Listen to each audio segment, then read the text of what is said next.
Okay, so imagine this. You're making a documentary about Amy Goodman, someone whose entire career has been built on holding institutions accountable, and about her organization, Democracy Now!, a platform that has become one of the most important independent voices in American media.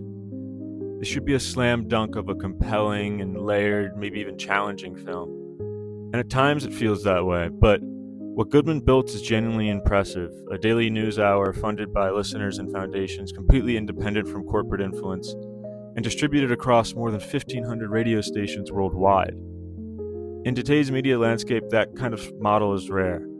Save This Story, Please understands that and reminds you of it constantly, too constantly.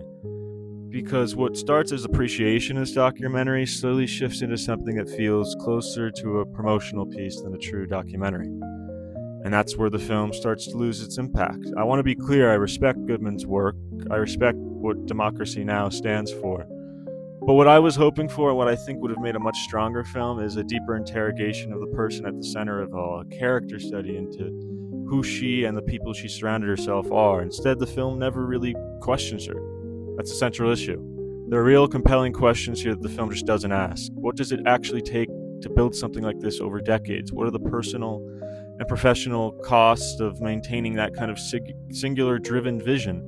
And what has that meant for the people who have worked alongside her, the journalists, the producers, and staff who helped build Democracy Now! Into what it is today? How has it affected them?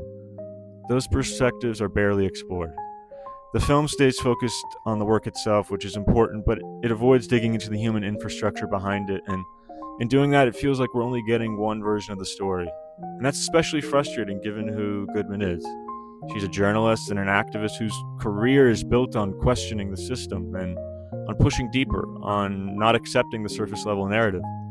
So when a documentary is made about her, especially in today's day and age, you expect that same level of rigor, but it's just not there.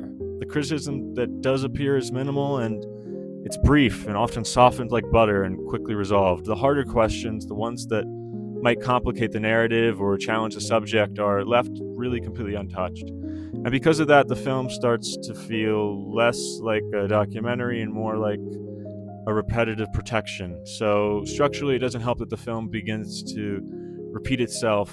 First half builds momentum, introduces Goodman, establishes the significance of the work, but as it goes on, it circles back to the same ideas and it really doesn't deepen them.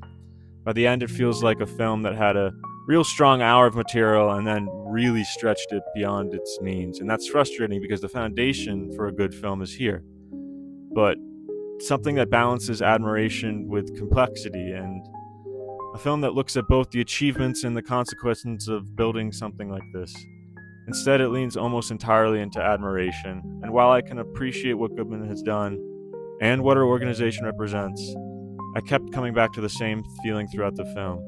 This feels like more like a real glorification, a promotion of her work, than a true documentation of her as a person. And that's not what I was hoping for, because Goodman, the journalist, not the activist, deserves a documentary that challenges her the same way she challenges others.